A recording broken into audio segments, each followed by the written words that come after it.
Dude, what's up? What have you been up to? Hello, buddy. Dude, so it's been 2 weeks, right? Been it. I was just thinking about that.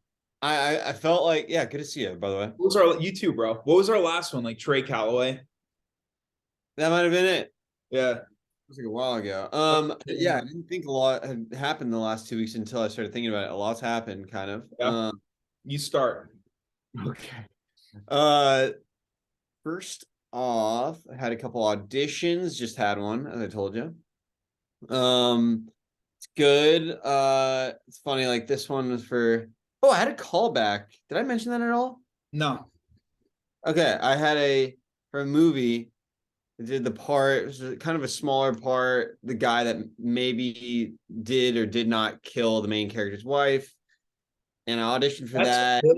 That's a good role for you. After I what we saw with Red Dress, you got that kind of like serial killer undertone that could come out. 100%. Yeah. 100%. It's the type of thing I've kind of noticed with myself that like you might not project that onto me, hopefully, but if I'm playing the part and there's enough context and I'm just giving truth to that context, just Yeah. even going through motions, bringing it to life, it's believable. And it's more than believable. Very believable, bro. It ends up being like interesting. It's like, whoa, this guy is like, it's like kind of interesting. It's just But like you not smiling. Like you put that context in, and then it's just you like sitting at a table, just like staring someone down. And if it's I'm genuinely, yeah, and like even the task of acting it, like trying to be in those circumstances and like doing my best impression of that and getting into that, like it ends up being really cool. And Dexterish. You kind of remind me of that guy. I've gotten that a bit actually, which is a big compliment, I suppose. Yeah, I see that. I dope. I did that audition callback, which was my first in-person audition in quite a time, probably In easily. person, was the director, producers, everyone there, all staff? Yeah. Yeah, it was a filmer slash whatever, maybe he was a casting person or whatever, and then the director and the producer. Is that And situation nerve wracking for you? Because that's something I could never get past. I trained acting. We did all the room work, all that shit, and we even had an audition class. But even in the class, it was all set up like a legit audition. Something simulated audition. about that environment is so like not conducive for the best, like just relaxing into a character, creativity. It's like a different kind of thing. I feel like, and even being on the other side as a director, being in that environment, I don't feel like people, it really shows you as much as like maybe a self tape as how that person would be on a Their set, abilities. acts into the thing. They have the role. It's a weird kind of energy. But how do Yeah, you do that? I know it's a fascinating topic. It's been like debated for generations on like the Generations. no, truly it has like since the beginning of it. I'm sure it's.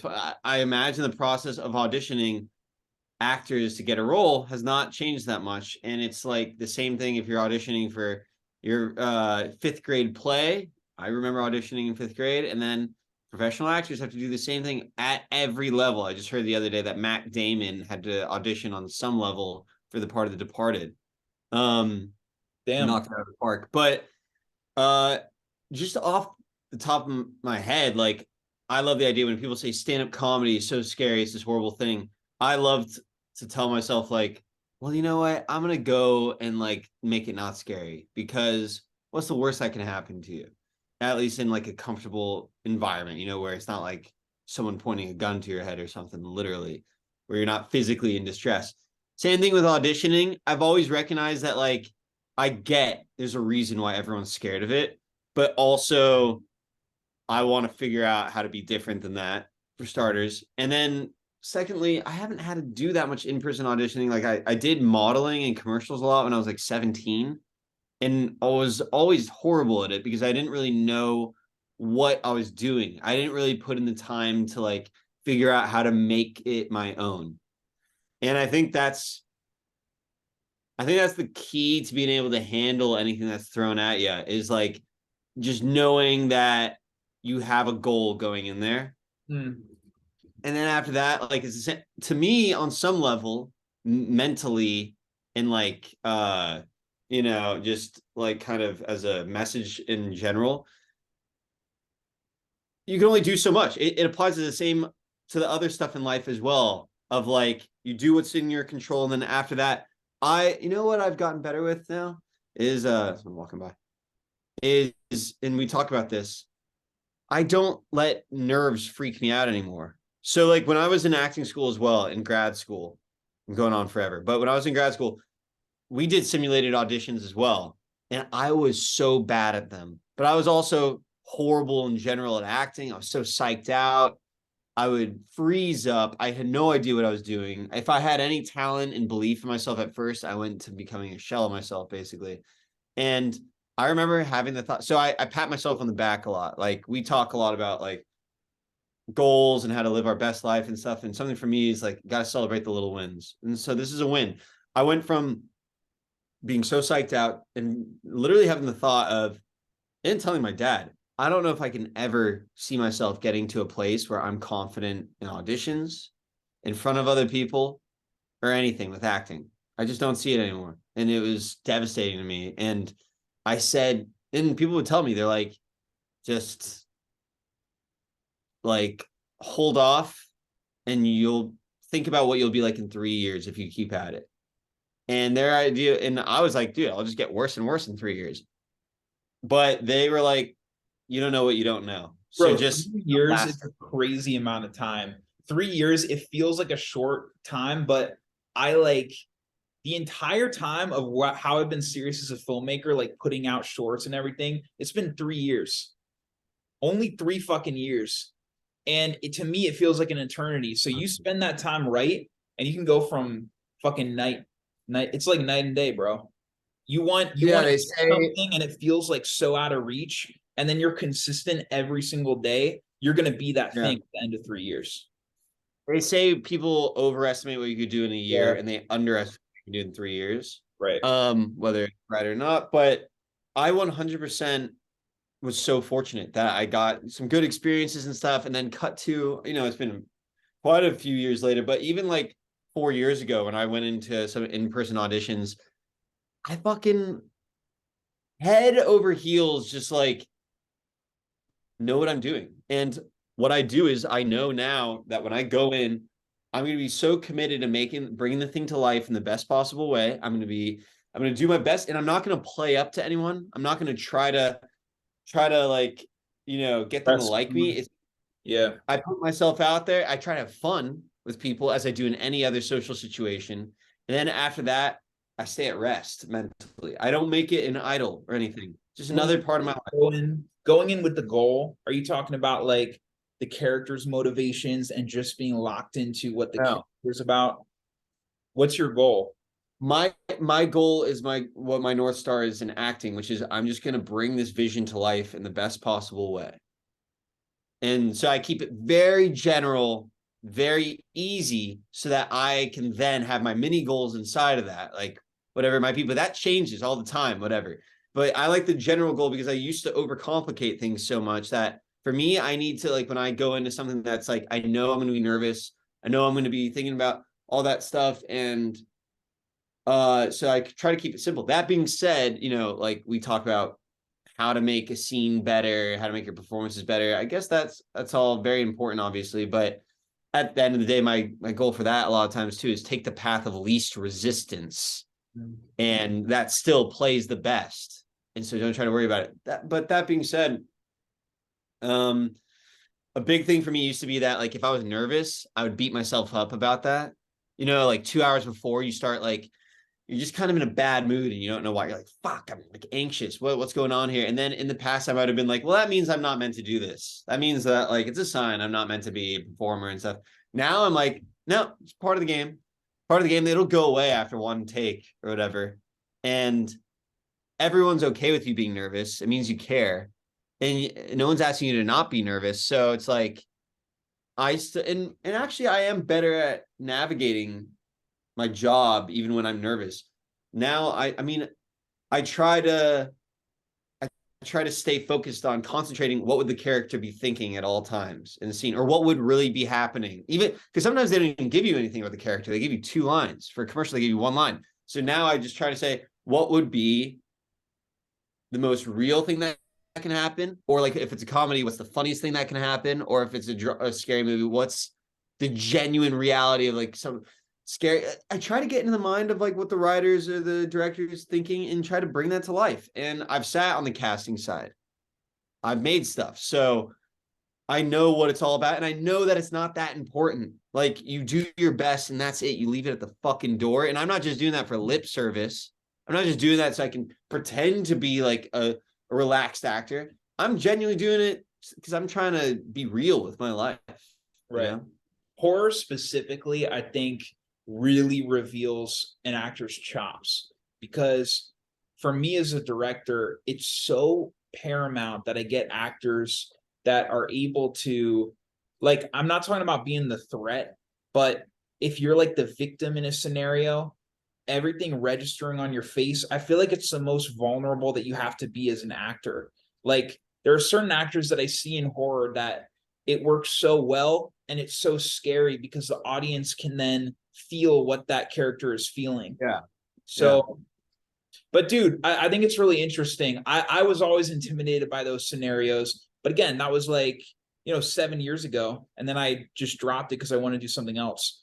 But I feel like anyone going through that, everyone experiences those nerves. Like it's hard to not feel judged when you're going into a room and it's like a group of people behind a fucking table staring at you. Like, how do you not, just like the innate human reaction to that is you're going to feel like they're judging you. But ultimately, they don't give a fuck about that. Like being on the other side, they just care about, like you're saying, bringing the character to life. So like, if both of y'all have the same goal and you go in with that goal, it's what they want, and you're not trying to impress, you're just, they want to see your take on it, and both of you are vibing with your take on it, then that's all you need.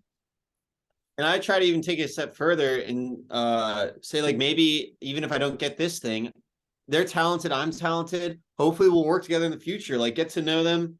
So, and it's the same skills as anything in life. Some people just aren't going to like you no matter what you do. Yep. Some people are going to love you no matter what you do. I've had experiences that are so great where they're like fanatical about you and everything. And then I have to tell myself the opposite too. Like, stay humble. It's not that important. Because especially with acting, when you do really great, they act like you're like the biggest thing ever. Oh, it's so revolutionary. And it's like, no. Yeah, I'm just be real.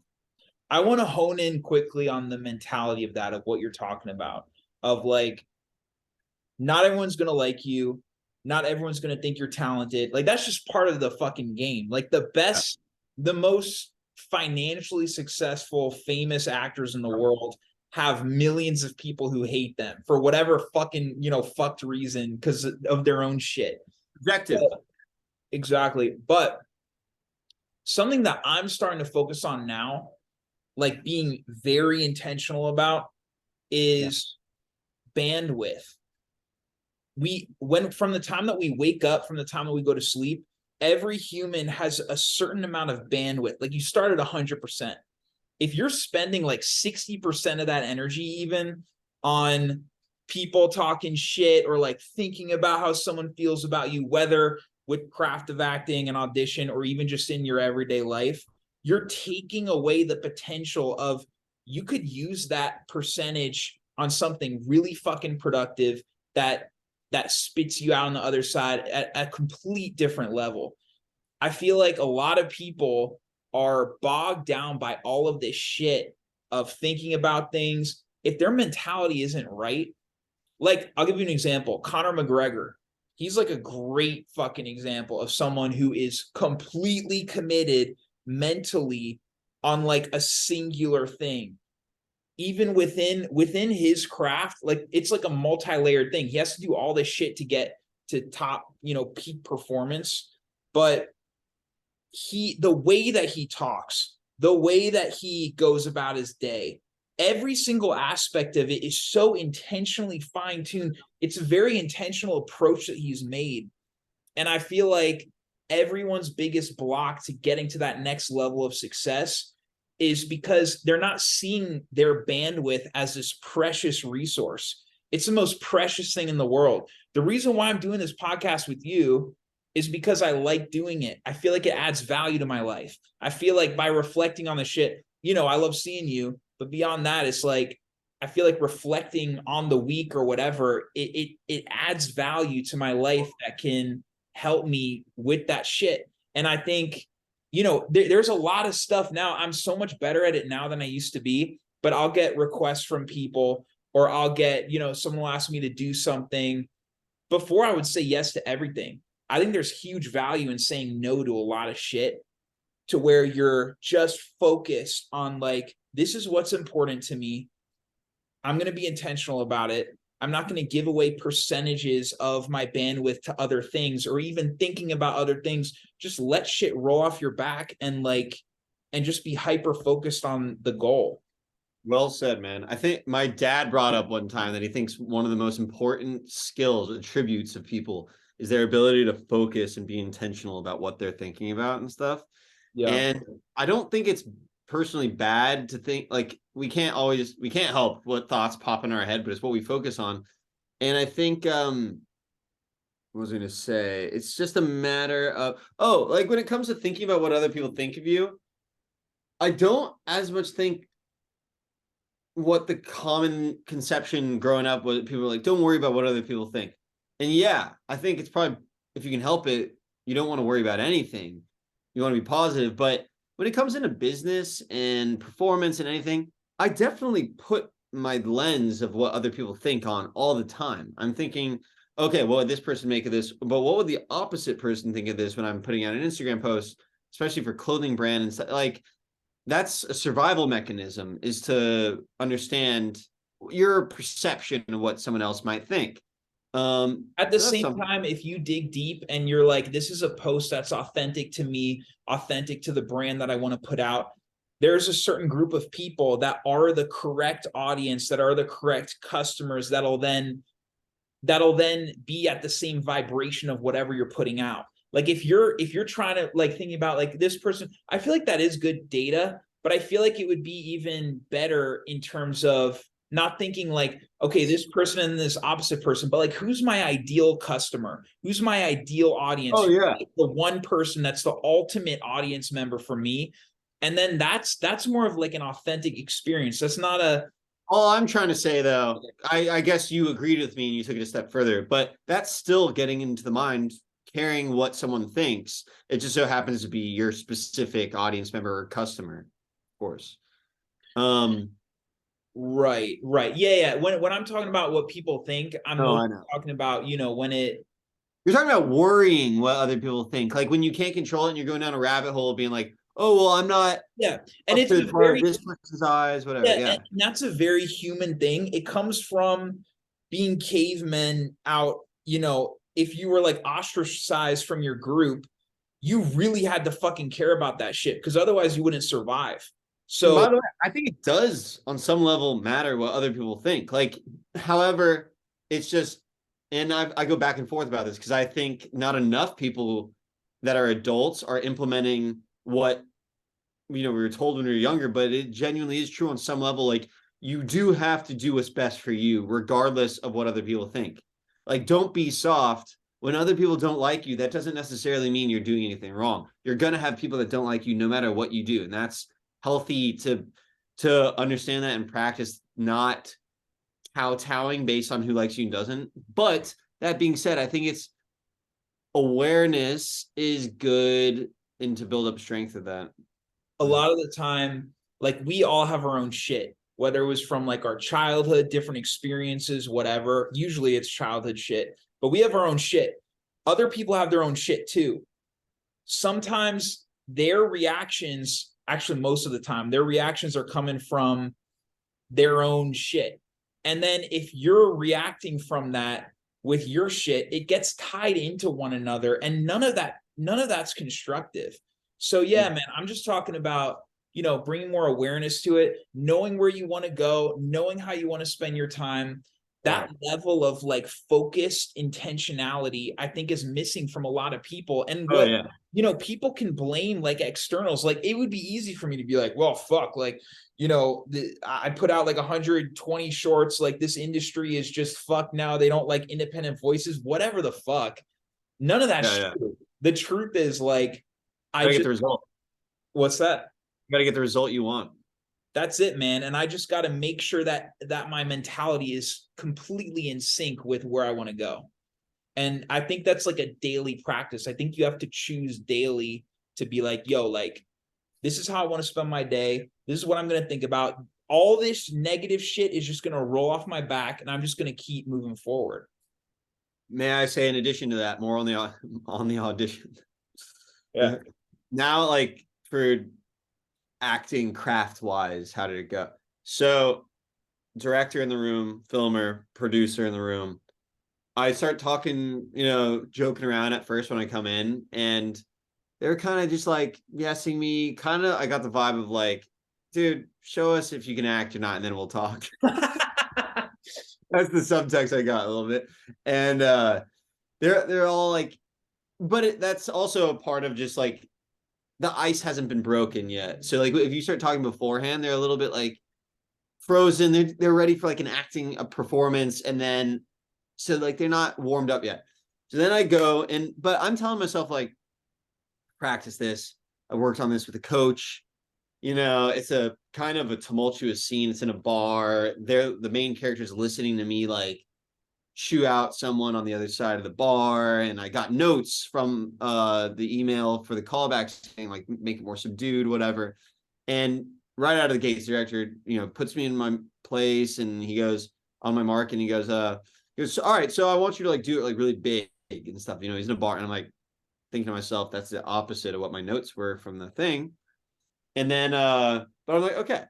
And then they also changed it so that my feed-in lines that were coming that I did it in the original audition, they took them out completely. So it turned into just one long monologue, basically, on my part. And I just swam to the end, survived. And so some of the cues that I rehearsed were taken out.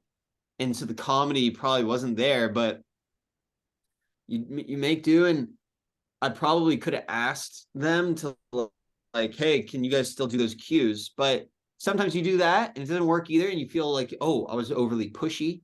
And so there's no right answer for any of that stuff. And the first time I kind of got a couple laughs, whatever. And then he had me do it again and work on some stuff. But I got through it and it was fine. Second time, played it up big and like leaned into it. I was so loose. And just at that point, you're in it. You're willing to do whatever they ask you to do. You're in the circumstances. And I was there and got some big laughs and stuff and walked out. It felt like I won them over, as toxic as that is. Like now they're like, oh, like, we're the best friends. And whatever. Didn't hear back. But How long ago was that? this was like last Thursday. I would have heard by now, I think. But No, the freaking who's the guy that came back, was in Goonies? He just did that huge movie and like won an Oscar. Everything Everywhere All at Once. Ki Hoi Kwan. You know him yeah. personally? Yeah. So his story for that film is he did the audition, 3 months went by until he got the call. It's like, what is this? Like 6 days? You never know, bro. You never know. It's not worth it to even be thinking about at this point. Like, again, thinking of it in terms of bandwidth shit. If I were in your shoes, I would it wouldn't even be on my radar. I'd be like, okay, like what's the next thing? I think like what's no, which I haven't. I've had another since. I'm only, and again, my process or my thoughts on thinking in general, I was always told, don't overthink things. Don't overthink things. It's toxic. And I always like kind of thought about what did people mean by that. But I've kind of learned since I don't think thinking is great. We have these analytical brains that are like brilliant. That being said, I think it's detrimental when you start worrying about things and spending, like we talked about, unnecessary time trying to figure out something that would be made better by just letting time go by and doing nothing.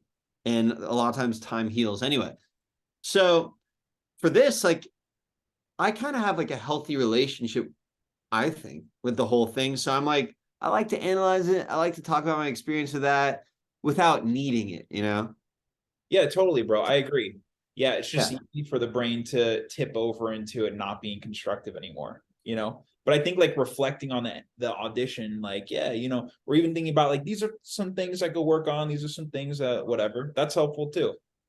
100%. And that's all good and merry. And then just did an audition for another thing. Real quick, I'll tell you, self-tape though, for an HBO TV show. The creators of Mayor of Easttown. And you know, by the way, that last one too, my casting type is very different from what it said on the page. But this one I'm supposed to be like, I think it just didn't seem like the right casting. I don't think. And then Role. I mean, you don't have to give me like too many specifics, but in broad strokes. he's a trash collector. I'm not the lead. I'm like one of the guys in his robbery gang of trash collectors, and I'm considered the ugly character.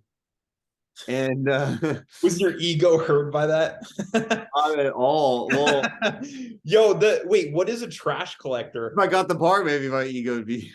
Yeah.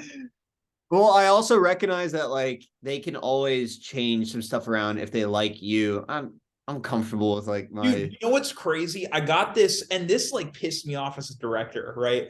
I was casting for this short like probably a year ago. I still remember this shit. There was I like put it out on Actors Access, whatever, and the role, there was something about it being like the guy was like weak-willed because of some trauma he had in his past or some shit. And I got this DM, like I sent it out. It's like, you know, 300 people or whatever on fucking Breakdown, and Right. I get this DM, and this random actor is like, listen, like I saw your audition request. I just feel like for my type, I'm just not really, I don't see myself as a weak-willed individual at all. But I like your work, and hopefully we can work together in the future. But that's definitely not me. And I'm like, what the fuck are you talking about? I didn't say it, but Yeah, like, dude, like, what the fuck? Like, you're either supposed audition or don't, buddy. yeah, like you're supposed to be an actor. Yeah. It's crazy when your ego gets tied up in that shit because you can, bro, like look at fucking Leo DiCaprio. I didn't like the movie Don't Look Up. Did you see it? I didn't like it either. Yeah. But he played this like environmental scientist guy. We actually agreed on a film. It's wild. I know. By the way, But I didn't buy him in that either. really, that's interesting. But I mean, regardless, it's still Leo Point made. DiCaprio, and he was like, "I'm gonna do this role." And ideally, for me, especially, like I want to play different types of characters. That being said, it's just, you know, let the record show, basically. That, like, a lot of times when they have a vision on the page, they don't want to mess around. I've sat in those casting rooms, and for the majority of it, obviously you're a director, I don't have to tell you, but you have this vision in your head, and the person is either the part or not. There's exceptions all the time based on feelings, and you see someone act, and you're like, oh my gosh, that would fit in so much better than what I even had in mind. So never say never. But that, you know, with that, I like it's not immediate. But my self-tape, 3 different scenes, I fucking had a great time. I worked on it with a coach. Really funny enough, dude. Like I was supposed to be a 22-year-old. I'm 30 in real life, but I'm supposed to be the young kid of the gang that's kind of like You read starry eyed. younger. You read young. I do read younger anyway, but I'm kind of starry eyed. I'm the runt of the crew, and I'm kind of getting bitched around in this. I have that essence completely, and like when I want to pull it out, and it was so fun working that way. And I know I can just channel that. It's like a little, it's just like a little like buffer. I don't know how to explain it well, but like I can just pull that out acting wise really easily. So you never know. Maybe they'll see the tape and like it. And even if not, they might say, like, dude, this guy's perfect for something else. But we were kind of laughing, me and the coach, that like sometimes they ask me to do the slate on a separate file. And a lot of times they do that because they'll look at the slate before the audition. And if you're not the right look, they want to know. Wow, bro. So but Yo, what's a trash collector? trash guy. Oh, Yeah. got you. Yeah. So that's that. But dude, you know, I'm moving, shaking. Value mentality. I'll sum it up in 2 seconds. hired my friends on it as their interns. They're here. They just graduated college, and for the summer they're You doing nothing got before. interns at Valley Mentality. Dude, we got some interns. We're going corporate, baby. Do they Multi. get credit? Oh, they get free stuff, and they're ambassadors, which is pretty big. And by the way, like I told this girl like who's doing it, I'm like, yeah, my partners are pretty busy and stuff. Like I just, I need people that I can really like hit the ground running with at their fingers on the pulse. And she's like, I'll fucking do it. I'll help you with whatever you need. So I'm like, okay. And she's like, should I do like organizational stuff first? I'm like, I don't even know yet, but trust me, I'll think of something. And I have. I got her on what was the first thing? She came up with 10 influencers already to reach out to. And like gave me photos of their profiles, so organized. I already reached out to one of them. They came right back and said, and by the way, this person is very talented, cool. Like, I think the videos are hilarious. She came back and said, like, oh my gosh, you guys are the brand of the minute that we didn't see coming. I'm obsessed. Like, I will rep your stuff, to the end. Yeah. I'm like, fuck yeah, this is what I need to be doing. And I'm so great to like get that ball rolling. That's true. That's true. Have you like not really reached out to influencers and shit about it? Bro, Yeah. that's wild. It is, especially considering that like Marissa, Tanner's girlfriend, has like models saying they want to model for our stuff, photographers saying they want to shoot with us, and like every time I bring it up to Tanner and stuff, they just like let it fall through the cracks. And it's not always obvious like how to make the most of that stuff anyway. I think that's part of it, but I like the idea of having like a young girl on it that like cares, is passionate, and I'm just gonna fucking like, you know, have a soundboard to like bounce off of. And then the second thing she already did, I'm like, get us, can you look up Instagram shopping to have it so people can shop on our Instagram? And she's like, yeah, did it.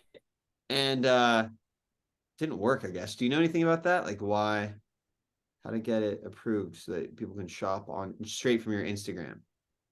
I think Dude, you might have to through yeah. Facebook. I'm gonna check it out after this. I Anyway, haven't touched that.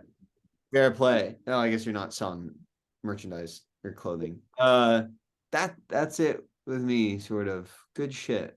Hell yeah. Oh, did you see the second video we did for Value Mentality, Tanner's thing? No, At what'd least you do? we did a second Value Mentality video. Or Is it third. like a sequel to the Yeah. character? You do that character again? Character again. I filmed it with Tanner. Dude, I gotta check it out. Please. And we kind of molded a couple things together. We wanted to do like a Valley game show where we like give out free stuff if they get these questions right. And Tanner, I filmed him going up to people in Sherman Oaks Park. And then it went from that to like Tanner's doing little riffs on the side of like, oh, well, I wish my wife Martha was here. And if she wasn't, shark fishing with a guy named Fernando in the Bahamas, things would be great. And like we made a whole storyline out of that and put it at the beginning. And it's good, but I don't know if it had the success we wanted to have. Some people said it was like their favorite thing, but I don't know. And me and Tanner kind of had a big powwow about like just like working wise. He's like, I need to figure out. I don't know. We trumped some hurdles. Like he was feeling a little unmotivated, and I had a good little moment of like psyching him up for the whole thing. Yeah. But that was big, just working with a team. Hilarious. You directed this one too? I mean, I don't even know if it was much worth directing. I didn't write it or anything. I mean, I'm always thinking about these things beforehand and like writing in my head, of course. But like, yeah, directed it and filmed it on the new camera. Hell yeah, bro. And edited it the whole It's shit. fun being on the other side, isn't it? It is. I just feel like everything I'm just learning and skills that I'm going to use. So I'm like, fuck yes. Yep. Better get this down now. Get good with this stuff. So I'm just really trying to soak this all in and get good at it. Cool. What's been going on with you, dude? Now that we have 2 minutes to... Last two. Bro, every day writing 2 hours, consistent deep work, making tons of progress with this one script called Mrs. La Da D about this children's show this one survivor of a children's show where like all the kids died. Hyped about that. True story? No. No, it's just all me. And Right. then the other one, it's called The Hare, Hare. And I've been co-writing with Ken, and we've been meeting every single night. So I've got both those things going on at once. We're very close to locking this script for The Hare, and we're going to be shooting that this year. So likely October is the timeline, and we have a whole calendar, everything synced up. When we're going to be doing it by crowdfunding for it via feature? The Hare? Feature. What's the log line? I can't give you a really succinct one, but I mean, essentially it's about this high school couple, and the guy wants to lose his virginity. They're like planning this thing, but they got to be at the girl's creepy grandmother's house, and she has like dementia and shit, but she has this creepy stuffed animal that she got from the grandfather right before he passed, that's always with her, and they think she's totally like zonked and out of it, but she ends up being a really creepy fucking weird old lady, and they're stuck there in the house. You're infatuated with old grannies. I am, bro. And dude, the money's coming, bro. It's gonna work out for me. This is that fucking fear gonna take it all the way to the bank, bro. It's gonna work. I assume you're not the only one that's freaked out by them too. So. Dude, what's wild is you see it. I mean, it's kind of like there's a lot like Taking of Deborah Logan, X, Barbarian. It's like a common thing, and I feel like it goes hand in hand with like the fear of aging. Like there's something about that. Like we kind of tuck old people away. We don't really want to see it. Right. It's kind of like, but the creepiest thing for me is the unpredictability of like you take like a sweet old lady, you think they're supposed to be the sweet old lady, and then they fucking start crawling up the walls and shit, or like moving really fast, or they're a complete bitch or something, you know? I agree. It's not pretty, the idea of that. Yeah. So that's what I'm working on, bro. I'm stoked to get a feature up and running. I've been gunning to do that again. I mean, I shot the one feature, Blood Brother, that still has yet to finish post. That was like a couple years ago. So I've been anxious to shoot one, and we're finally making it happen. What are you guys waiting on with Blood Brother? It's with a post team. You're not even like looking at it anymore, right? I'm kind of like, I'm not involved on a day-to-day basis.